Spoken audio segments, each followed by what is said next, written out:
Welcome. It's your man God of Docs back with another episode of the Audible. Hope everybody had a very good weekend. I know that I did. Had a chance to relax, see some family, enjoy myself. Enjoy myself. How you doing, Miss Murph? How you doing, Miss Murph? Yes. We back. We will be wrapping up the NFL team previews this week. We're going to start off NFC West. Part one is today. We're going to do two teams tomorrow to round out the NFC West. Wednesday, I will be taking a break from over here. This is my housekeeping. I'll be taking a break from over here because I want to do a show in the other space, more of the build variety. Then we'll be back again to wrap up AFC West Part 1 and Part 2 Thursday and Friday. Well, depending on how time runs on Friday, maybe mix in a little bit of freestyle. If not, because I got to get ready for the other stuff. Yeah. So let's kind of get into it. Today's focus is going to be, we're going to talk about the Arizona Cardinals first. I ain't going to spend too much time on them, to be honest with you. And then we're going to jump into the Seattle Seahawks.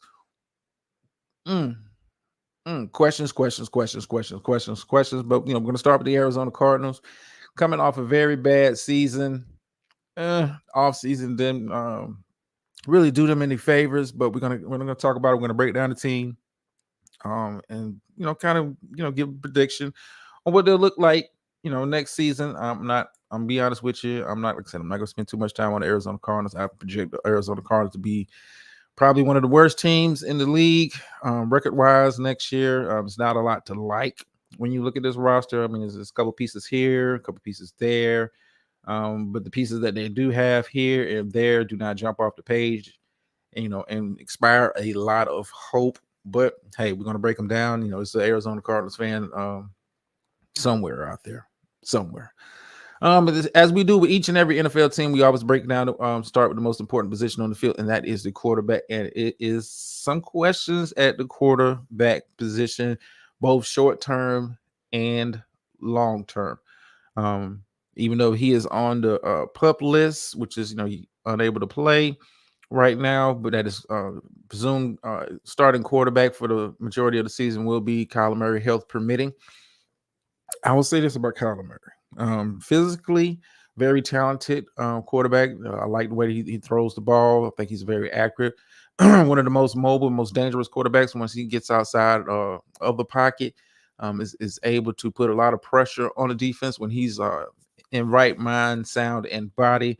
But when you look at the pieces around him, it's not a lot to like. And it's not a lot to like. I'm gonna be honest with you about Kyler Murray. If you followed the other show before we came over here and started doing our thing over here, I was not a big fan of Kyler Murray, and it had nothing necessarily to do with what he was doing on the field. It was stuff that was off the field that was very concerned for me. When you drafted number one overall, it's a lot of pressure on you as a quarterback, especially you're looked at as someone that can change the fortunes of a franchise. And for a short period of time there, it looked like Arizona was headed in the right direction with Kyler Murray. But then you started getting reports about some of his off the field behavior, not necessarily with the legal kind, but we're talking about off field behavior. Is about how he ingratiated himself with the team. His work ethic, it was reported in his contract, and he ended up taking it out later because it became such a hot topic. But for a guy, to play the quarterback position in the NFL, and it's been proven time again. You want to be successful in the NFL, especially at the quarterback position, you got to have some physical gifts, but a lot of the work and results you see from great quarterbacks comes from putting the time in off the field. Kyler Murray has a reputation of not spending a lot of extra time after practice, not spending a lot of time in the field room, not spending a lot of time really getting better at his craft. And it showed. It is shown in his performance on the field. Typically, the Arizona Cardinals, they'll start off looking pretty good early part of the season, but tend to fade out. Kyler Murray really, to be honest with you, really hasn't progressed like I thought he would as a quarterback. He just doesn't seem dedicated to playing the position, and and dealing with the requirements that come from playing the quarterback position. With the quarterback position, Not only do you got to know what you're supposed to do, you got to know what everybody is supposed to do. You got to know what the offensive line calls are. You got to know how to read coverages. What what wide receivers. What's the best ball position to put the ball in. It's a lot of extra work that goes in, and a lot of times with quarterbacks, you hear about the quarterbacks. Hey, I'm spending my summer in the film room. I'm throwing balls. I'm working out with my receivers. I'm trying to get better at my craft. I mean, physical gifts can only take you so far. If you do not put the time in off the field, eventually those gifts erode, and what you're left with. You didn't put the time in early in your career, and you have to start early in your career with putting that time in. I love Michael Vick. Michael Vick is one of my favorite football players, but I think if Vick would have put a lot more time into the film study, could have had a long career. Without the dogfighting stuff, of course.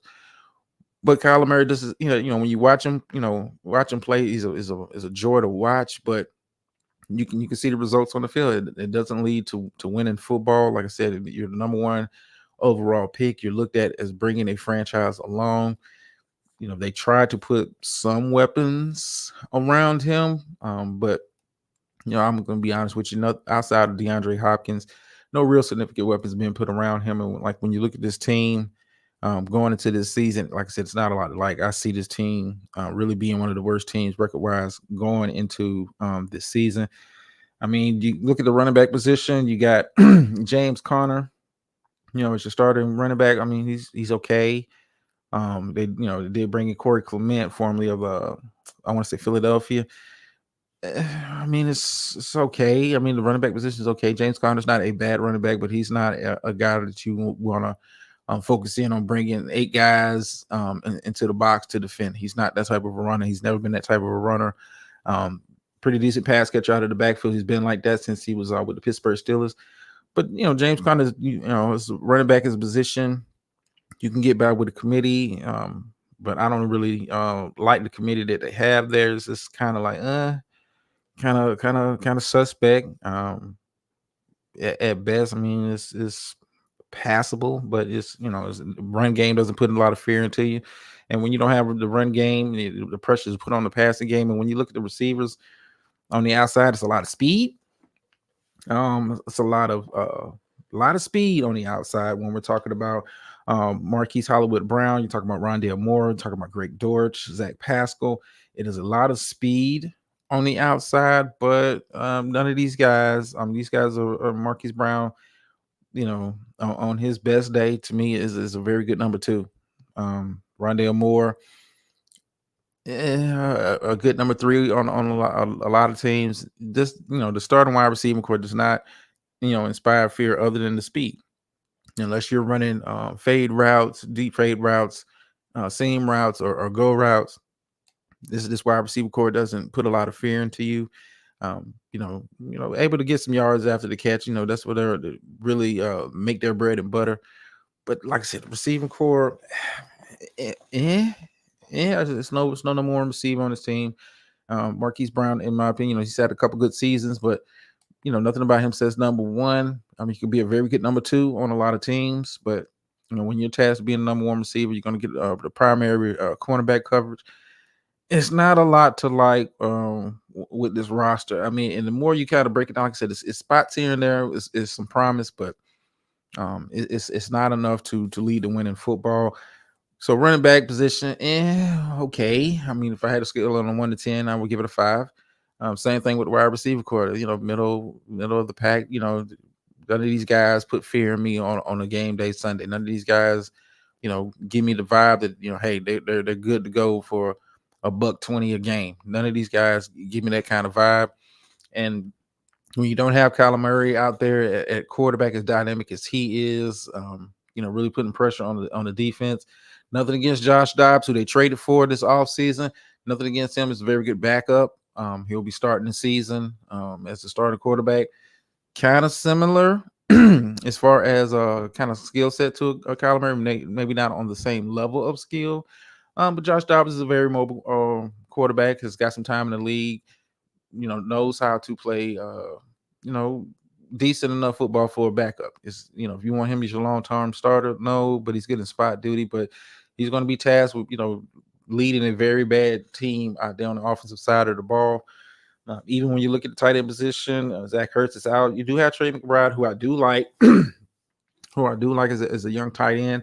I think if he's given more of a primary role over Zach Ertz, um, I think he'll blossom to one of I'll probably put him top 15 tight ends if given the opportunity. But I'm not the coaching staff, and with the coaching staff out there in Arizona, you never know what they're going to do. Like I said, Zach Ertz right now is injured. I don't know if he's going to be ready for the start of the season, but we'll see. We'll see. If I was them, I would, if you're going to go, if you're going to tank, I mean, that's what they're trying to do, because it's the quarterback class coming up next season, a very good quarterback class. If you're in the business of tanking, go ahead and start Trey McBride. See what you got. Get the young man some reps, give him some game time exposure. Zach Ertz has kind of done it all. I don't see the need to press for him to be the starting tight end for this team. But hey, that's just me. That's just me. Like I said, I'm not going to spend too much time talking about the Arizona Cardinals tonight. It's really going to be, focusing in on the Seattle Seahawks. I ain't gonna lie to you. When you kind of look at the offensive line, outside of right tackle Paris Johnson, who they drafted out of Ohio State this past offseason, it's not a lot to like. With the offensive line, you do have DJ Humphries, man in the left tackle spot. He can be good in spots. He's not one of the better left tackles in football, in my opinion. I mean, but he's serviceable. The guards, Will Hernandez, Elijah Wilkinson, center position, same thing. I mean, I think any quarterback that's playing behind this line, you got to be mobile, because they really haven't. You would think after drafting Kyler Murray, offensive line will be a main focus of emphasis of trying to get guys in there that can protect the franchise quarterback. Typically, when you draft a guy high in the draft, you try to build around him. The first order of business, if you don't already have weapons in house, is to go get an offensive line. You kind of see that with the Cincinnati Bengals.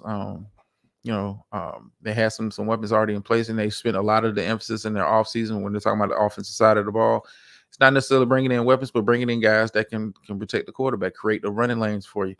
Arizona has one of the, in my opinion, it's going to be honest with you, one of the worst offensive line situations. I do like Paris Johnson.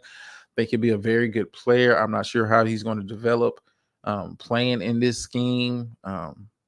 And playing with the team, I'm not sure how well he's going to play for the team. He is a rookie. I think he's going to be a very good rookie, but he's going to have spots where he's going to make rookie mistakes when he's going up against some of the better pass rushers in the league.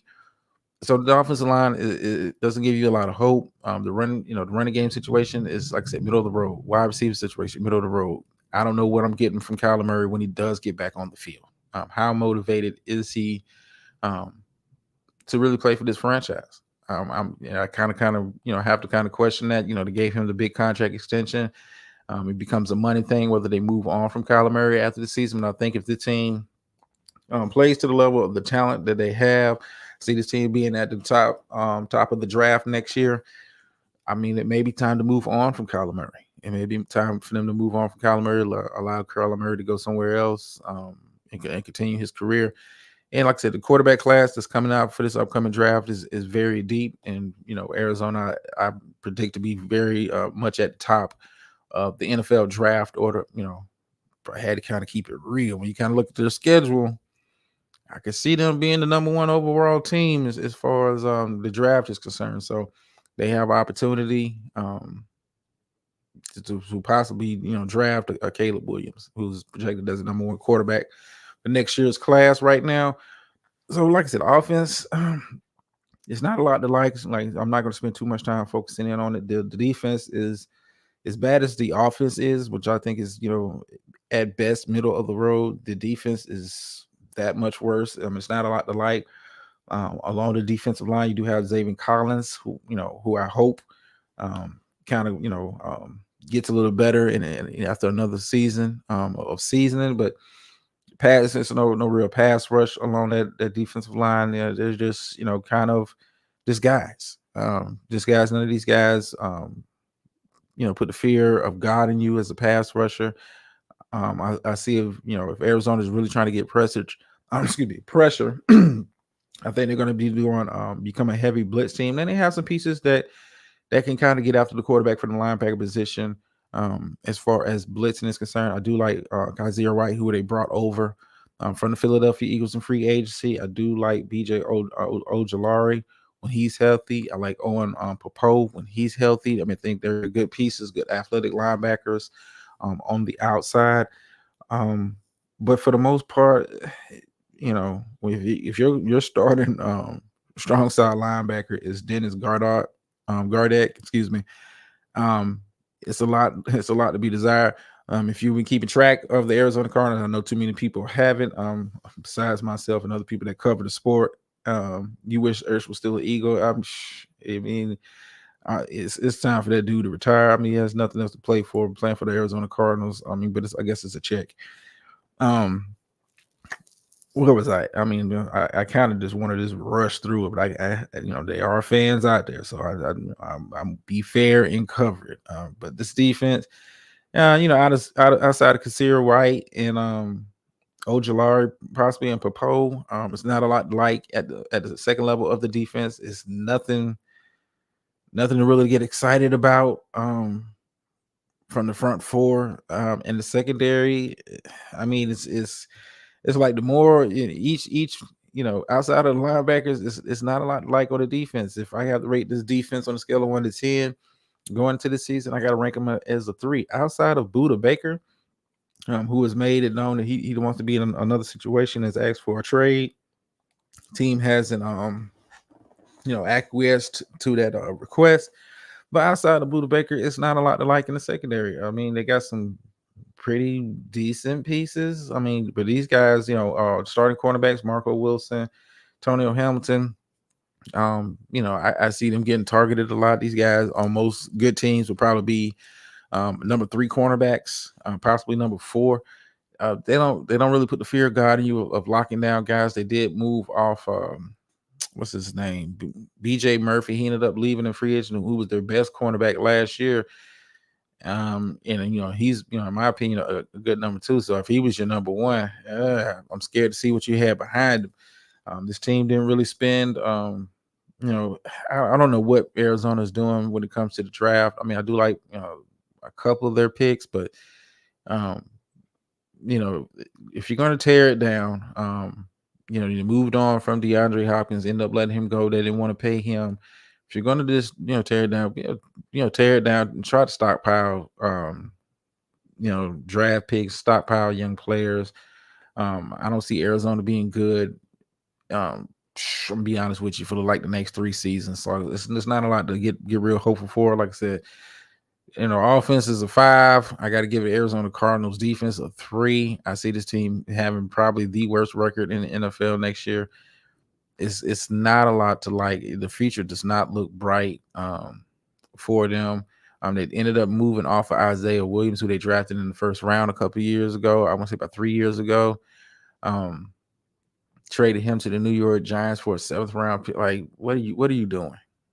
You couldn't fetch a 5th round pick for Isaiah Williams, and Isaiah Simmons, has made it known he wants to play the position he played in college, which was safety, and the team didn't have him in his plan. They've been trying to fit him in as kind of a hybrid player, a little bit of safety, mostly linebacker, rush in some packages. But like I said, it's not a lot to like when you look at this Arizona Cardinals team. And like I said, I wasn't going to spend too much time talking about them tonight. And I think I'm about done. Yeah, I'm done. Yeah, this is probably one of the worst teams in the NFL, in my opinion. And we're going to move on to probably one of the better surprise teams, especially last year, considering the situation they had a quarterback. I'm talking about the Seattle Seahawks. We're going to kind of move on to them because, like I said, I'm done with Arizona. It's not a lot to like. If you're an Arizona fan and you're hearing this, oh well. But we're going to kind of move on to the Seattle Seahawks, who I do. It's a lot to like when you look at the Seattle Seahawks next season. It's a lot to like, but it's all dependent on the quarterback. Like I said, when we talk about these teams, we always start with the most important position on the field. I'm not sure how I feel about Geno. I'm just gonna be honest with you. I'm not sure how I feel about Geno Smith. I mean, he did have a very good year last year. Ended up making a Pro Bowl as an alternate last year. Had a very good year. Very surprising year for him, considering he didn't go into the season as the starter. I think Drew Lock was penciled in as the starter last year. I'm not sure how to feel about Geno Smith. Like his track record has shown him to be a average quarterback at best. I think that's why a lot of people were surprised last year by his breakout. Basically coming out of nowhere. I mean, it is a lot like when you look at the weapons around him in Seattle. When we're talking about the running back position, we're talking about the wide receiver position. It is a lot to like on that side of the ball, and I think he took advantage of that last year. Now, will he be, continue that steady play that he showed last year? I mean, he had a good stretch last year. A couple games down the stretch, he kind of faltered, fell back into old Geno, and that's my concern with Geno. Geno has never been a very consistent quarterback. He's had plenty of opportunities to start, and we got drafted by the Jets. I know that was a bad organization to be playing for at the time, but it's not a lot. I'm uncertain about Geno. They just paid him a nice piece of change for a contract extension. I'm not sold. I'm just going to be honest with you. I'm not sold, and until I see Geno kind of do it again this season, I'm kind of like a wait and see. Show and prove for me.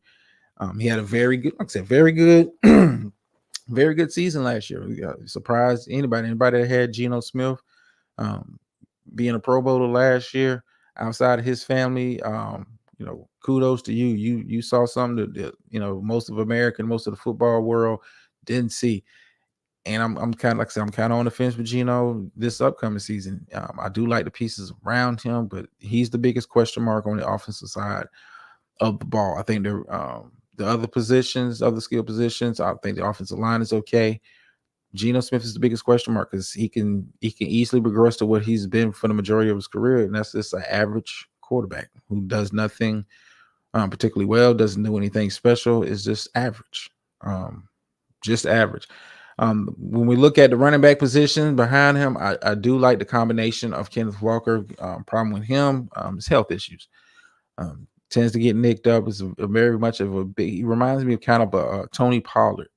Very much of a big play potential every time he touches the ball, but the problem with him, he gets nicked up, and that's one of the reasons they went out and drafted a running back. What's his name? Zach Carr. Excuse me if I murdered the names. I'm just sorry. They drafted Zach Charbonnet in the second round, formerly of UCLA, who's I thought was a very good running back. In a very deep running back class this past draft. Like I said, Walker is the Tony Pollard. He gives me vibes of Tony Pollard. Every time he touches the ball, it's a chance to be a game breaking play. I just need to see more consistent play out of him. I do like the 1-2 combination of him and Charbonnet. The names throw me off, y'all. But I do like the combination of them as a running back tandem. If Kenneth Walker can stay healthy, I think Zach, can fill in spot duty. But the run game is really special when Walker is back because he had, like I said, the big play potential. And not to say Carbonate is not able to take it to the house, but he doesn't. He's more of a 4 or 5 maybe yard guy. He does not a guy that's going to be breaking a whole lot of big runs for you. Whereas Kenneth Walker has that potential every time he touches the ball to be a touchdown waiting to happen. Where you really have to like the Seattle Seahawks going into next season, especially on the offensive side, is the weapons on the outside. When you have a DK Metcalf, who is, in my opinion, a clear number one, when you have a Tyler Lockett, who for a lot of teams could be a number one. I think Tyler Lockett's very underrated. You don't hear about him a lot. He's not a flashy receiver. Puts up very good numbers each year he's been in the league. Like I said, he's not a very flashy receiver. It's not a guy that is very flamboyant, doesn't draw attention to himself, does not have the gravitas of a DK Metcalf, who I think is going to get better this season. I think, I've heard reports of him really working on his route running, being a more multi-dimensional wide receiver. Very fast, a very big body. very good at catching the ball, but I think he's going to be a lot better as a route runner this season. Where outside of them two, which is a very good two, which is a very good two. I think Seattle has one of the best wide receiving cores in the NFC. And that's just my honest and humble opinion. And it got better with the draft because that first round draft pick, JSN, Jackson Smith, Najobi, who came over, got drafted from Ohio State. Very, very, very. If you watch the preseason of the Seattle Seahawks, very, very promising wide receiver. He's going to start in the slot. And I think that's rightfully so as a rookie. But I think he's skilled enough, for let's say for the Arizona Cardinals. Hell, he'd be wide receiver one. I'm just going to keep it a buck with you. I think he's that good of a receiver coming out of college. I like his skill set. I liked him at Ohio State. Very good hands, very good route runner. Not necessarily a burner, but does have speed enough to get over the top. I like him in conjunction with Metcalf, because Metcalf is going to demand double coverage. Tyler Lockett is going to demand coverage be rolled his way at times, depending on down and distance. That is a very good situation for a rookie wide receiver to come into the league knowing that, hey, I can work in the slot. And I'm not, I don't have to worry about being bracketed. I don't have, I'm not drawing that much attention to myself. It allows him to work more on his route running, puts him in a position. I think, JSN is going to have a very good year for a rookie wide receiver, all things considered, because he's not going to be the one or the two. Barring an injury, Metcalf is going to be carrying the load. Tyler Lockett is going to be carrying the load for them on the outside.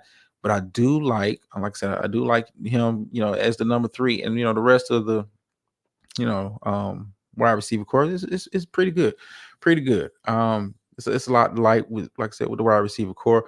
Where this team, spent a little capital over the past couple of years. When we're talking about, you had Charles Cross, who they drafted last year in the first round, had Abraham Lucas, who they also drafted, very good tackle combination.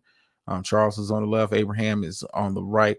Very good second-year players as far as the tackle position. I like how they addressed the outside of the offensive line. Now, the interior of the offensive line, it is some question marks. I'm not gonna lie to you, it is some question marks. I'm not sure if they have spent enough capital in regards to the interior of the offensive line. They have it guard. Phil Haynes at guard. Damon Lewis is okay at the left guard. Center is suspect at best, Evan Brown. I think if you're going to have success with attacking the Seattle offense, and I think it's going to be very hard, especially if Geno plays at the level he played last year. But if you're going to have success, I think you're going to have to get send a lot of your pressure through the interior. I think they're solid on the tackle position, but they can be had on the interior of the offensive line. I really, really believe if you're going to attack Seattle, you gotta you gotta go after the interior of the offensive line. But not too many teams, have the pieces to really do that. So I think, Seattle's offensive line, they'll be okay. I think they'll be okay. I think they'll be able to open up running lanes for Walker and the rookie behind them. I think they'll give Geno enough time to really process what's on the field and get the ball into his playmakers, DK Metcalf and primarily Tyler Lockett.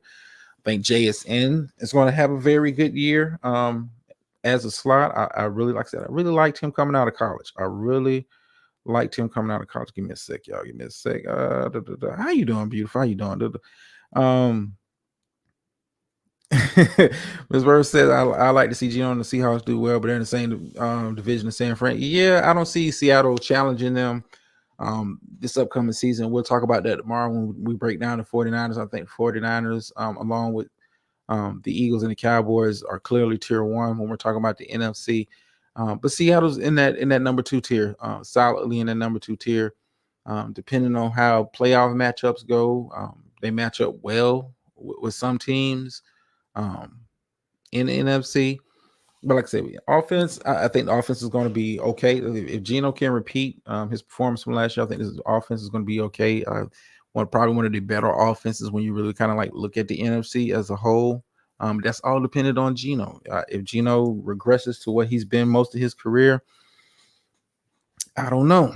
I don't know. I don't know how this offense will look without Geno clicking. I want to say the backup situation is okay, but you spent a lot of money, you invested a lot of money into Geno. It was talk before he signed a contract extension that the team was looking to possibly draft a quarterback. They was in a position to draft a cornerback, quarterback early in the draft. Based on the draft position, based off the trades they made. But they didn't, and they ended up, drafting cornerback. And we'll kind of talk about him when we talk about the secondary. I like him as a pickup. I like him as a pickup. The strength of Seattle and the strength of Seattle for a lot of years, and I'm kind of changing around when I'm talking about their defense, is the secondary. Seattle has one of the better secondaries in the league, not just the NFC, better secondaries in the league. When we're talking about Tariq Woolen, who they drafted in I think 5th round last year, led the league in interceptions. The other rookie that they had, Kobe Bryant, was a pretty decent number 2 last year. Kind of penciled in as the slot because the one draft pick they brought in, Devin Williams. I liked him. I liked him coming out of Illinois. I thought Detroit would have jumped on that and try to get him. I think he fits. He's a very good tackling cover corner, very physical corner, and it fits. It fits what they like to do in Seattle. Traditionally, Seattle has always had physical type corners on the outside. They run primarily a cover 3 with a single high safety. It's a lot to like when you look at the secondary. Secondary, if they play to their potential, and mind you, these guys are young. You're talking about Tariq Woolen, led league in interceptions, was a rookie, 5th round pick. Kobe Bryant, rookie last year, very good season. They bring in another rookie, very high talented 1st round pick, who I think is going to be, once he kind of gets his feet up on him, very good cornerback. You're talking about a very good cornerback room when you're talking about the secondary, and it continues when you look at the back end. The back end when we're talking about safeties, you still have Jamal Adams at safety. He's had some injuries, but when he's healthy, he's one of the better safeties in the NFL. I do like Quandre Diggs. They ended up bringing in Julian Love, who they signed over from the New York Giants. Very, very, very, very, very good secondary, and I think this team is going to have to really rely on the secondary to kind of carry this defense. I mean, they spent some capital. It's trying to draft guys to kind of get after the pass rush. We'll see. I want to say who they bring back. I think it was Bobby. Yeah, Bobby Wagner. They brought Bobby back. I think Bobby came. Let me make sure. Because I want to be sure. I'm giving y'all the correct information. Let me look that up real quick. I think Bobby went back. Okay, where did Bobby end up going? Okay, so he is back with the Seahawks. Okay, yeah, Bobby Wagner. Had a very, very, very, very, very good year last year at middle linebacker. A lot of people thought he was kind of washed up. Went to the Rams on kind of a prove it deal, and proved it. Pro Bowler, had one of the better seasons for a middle linebacker last year. In my opinion, I mean, you could make a case. He had probably the second, he's probably the second best middle linebacker in football, based off his performance last year. Like I said, a lot of people thought Bobby was washed up. A lot of people thought Bobby didn't have it anymore. He's an older player. I want to say he's 33 years old, but played at a very, very, very elite level. I think Seattle's defense, with the secondary being able to cover like they do, it's going to allow those young pass rushers that they did draft to kind of grow into the role. It's nobody on the nobody on the defensive line that kind of scares me. But when you got a secondary like that, you're going to see Seattle racking up a lot of coverage sacks, with receivers not being able to get open. When we're talking about the play they have on the back end, you're going to see guys like Boye Mafe kind of get in. We'll see. We'll see. I think Seattle is in prime position. I don't have them winning the division. I'm just kind of go ahead and get that out of the way. I do not have Seattle winning the division, but I do have Seattle in making it to the playoff. I do have Seattle firmly in as one of the playoff teams, one of the better teams. I think they're going to have one of the better seasons in the NFC. We've already kind of broke down the NFC South. That's a crapshoot. We've already kind of broke down the NFC North. I think Detroit and Minnesota kind of make it there. So Seattle, I think, is in a prime position to really be in a position to take one of the wild card spots. I think the NFC East, in my opinion, how you doing, Dr. Nikki? I think the NFC East is a two-dog race. The Giants could make some noise. If you've been following me on Twitter, I think Washington, if things kind of break right, because Sam Howell's looked pretty good during the preseason, they could make some noise, possibly get one of them playoff spots. But I think Seattle, if Geno Smith is able to replicate what he did last year, like I said, I don't see Seattle pushing San Francisco too hard for the division. I think they'll be very respectable. I do have Seattle, when you kind of look at the schedule, as possibly being a 10-11 win team this season.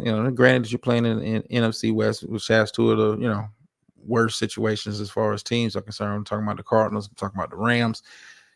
I could see Seattle making it to the playoffs. Now, do I see Seattle making it deep into the playoffs? No, I ain't gonna.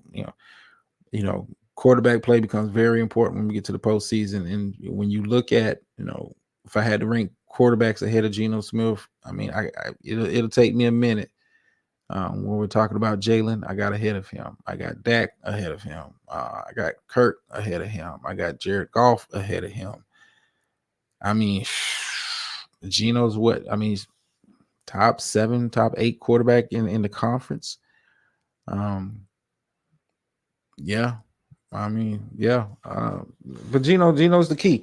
Geno is the key to Seattle having success. If he regresses, we're having a very, very different conversation. But I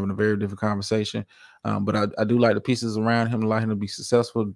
Geno, if you're listening, I doubt it, but if you're listening, get out there, get the ball into the hands of your playmakers, make the job easier. You have, playmakers, some of the best playmakers in the conference. Allow those guys to make plays. Do what you did for the majority of the last season when you did get the starting position, and you'll be okay. You have financial security now. They just paid you like a big time quarterback. You didn't get top tier money, but you got paid, bro. You got paid. You're not getting that backup pay no more. Don't play like a backup this season. I think, the combination of the running back group, the wide receiver group, some of the pieces they have along the offensive line, especially at the tackle position, I think the offense will be okay. I think the defense, with the return of Wagner, man in the middle, getting guys into the right position will help some of those young players they have on the defensive side of the ball. And I'm talking about primarily the front seven. I think the front seven will be a lot better. They spent some capital there trying to get better, adding some pieces, draft and whatnot. But the secondary is going to be, in my opinion, is going to be real special. If those guys play to their potential, and we're talking about young guys too. I'm not going to put them in the same category as the Legion of Boom. You ain't proved it yet. But if last season was how you started and you continue along that, bringing in Devin Weatherspoon, who like I said, I liked him coming out of Illinois. You might have some there, Seattle. You might be looking at one of the best defenses in about a year or two. One of the top defenses, not just the NFC, NFL. Buyer beware. But anyway, like tomorrow, we'll be back at 8:00 tomorrow to finish up with the NFC West. Like I said, I'm trying to finish up with NFC West and AFC West this week because the season starts next week. I'm looking forward to that. I will not be doing any shows next week. You've been here, you watch the shows. Hey, Brother Dots is taking a break. I'm just taking a break and can just kind of enjoy life and that kind of stuff. So I will not be doing any shows next week, and I'm working on some stuff. Working with some creative tools, and so I can start doing some uploads, um, stuff during the season. I will be kind of once the season kind of starts, we'll be trying to do more highlights. We'll be kind of when the season starts, when I come back off of vacay, I will be doing a show on Mondays, and I will be doing a show on Thursdays. I will be doing shows Mondays and Thursdays, kind of like what we're doing in the other in the other sphere. Monday and Thursdays be the the wrap up from the weekend's games, and Thursday will be kind of like where we preview the next week's game. So we're going to kind of run that rotation. Like I said, I will be working on doing some stuff. I'm already kind of like playing with some ideas as far as like uploads and stuff like that. So to kind of keep you going, keep the content going. So like I said, I will be doing shorts and that kind of stuff. Pretty much when I get back off of vacay, really kind of focusing on that. Take the time that I'm not doing shows every day to do that. Yes, well deserved. Thank you, beautiful. Well deserved. If people only knew how much I've put in. I need a break, man. I need a break. Much deserved break. But I'll be back to doing what I do. Not only here, but for a short period of time over in the other sphere. We'll see how that kind of goes. I'm kind of playing that on a week to week basis. I ain't gonna lie to you. It's like a week to week thing for me at this point. I already got some material for a show if I want to do it. Since you're here, beautiful, that reminds me, Wednesday we will not be having a show over here. I will be running the show in the other space, kind of like a Bill stuff. My ex VP, those who don't know, very prospective, asked him to come through. Gonna kind of talk about what it's like to live abroad as somebody who has lived abroad in my lifetime. Nice to kind of sit there and chop it up, learn what the experience is like. Because those who have lived abroad and spent a lot of significant time abroad, the Black experiences can be different. And in most cases, for me, it has been. But we'll kind of talk about that on Wednesday. So I'll be setting up a show on Wednesday over there. We'll be back over here Thursday and Friday to kind of wrap up the AFC West. I'm gonna kind of do it like I did the NFC West. Have one crappy team, one good team. AFC West is not that bad, not as like the NFC West, but we're gonna kind of wrap it up Thursday and Friday. And then I'm just, be on break. I'm being on break, enjoying life, and kick back and be in somebody's pool, ocean, with a drink in my hand. So, and I'll be back that following Monday after Labor Day. That following Monday, we will be back breaking down the first week's games that Monday. Then we'll be get into our rotation and get into our stuff. Like I said, I'm working on some stuff. Yeah, it'll be a show. Yeah, we do. I said I was gonna do one. I said I was gonna do one, so we're gonna set it up for Wednesday. I would have did it yesterday, but I got tied up doing some other stuff. But we're gonna do that Wednesday over there. Make sure y'all come through. I think it'll be a very dope conversation. Just talk to people who have had kind of life experiences that some people haven't had. And we'll see how that show kind of goes. Typically those shows go well. Good grown folks conversations. Well, we'll be doing that over there. Like I said, Mondays, Thursdays, be on the lookout for that. As far as the Audible is concerned, with the show, throughout the week, I will be doing uploads on stuff, be doing shorts on stuff. So, kind of keep the channel going and doing that. The subs are going up slowly but surely. I like to get it out the mud. Everything is organic over here. We ain't cheating the system. We are not gonna cheat the system over here. We gonna get it out the mud authentically. I like the way the channel has kind of grown. I'm glad I moved my stuff over here. I ain't gonna lie to you. I'm glad I moved it over here. It's a lot less cluttered. I'm just gonna leave it at that. I don't have to explain it to y'all because y'all know it's a lot less cluttered over here in the corporate space. But anyway, let me kind of get up out of here. I'm kind of rambling on. We'll be back tomorrow, like I said, 8:00 tomorrow. Wrapping up the NFC West. Bill's show on Wednesday, Thursday, and Friday. Wrapping up the NFL. Hope y'all have a good week. Hope you have a good day. Hopefully, y'all see you guys at all the shows this week as per usual. And just hope you have taken some time out and just enjoy life. I'm just gonna say that. Let's enjoy life, and you work for it, enjoy it. But anyway, let me get up my behind up out of here. Y'all know the phrase that pays over here. Sometimes you win, sometimes you lose, but every time you learn. And I'm out.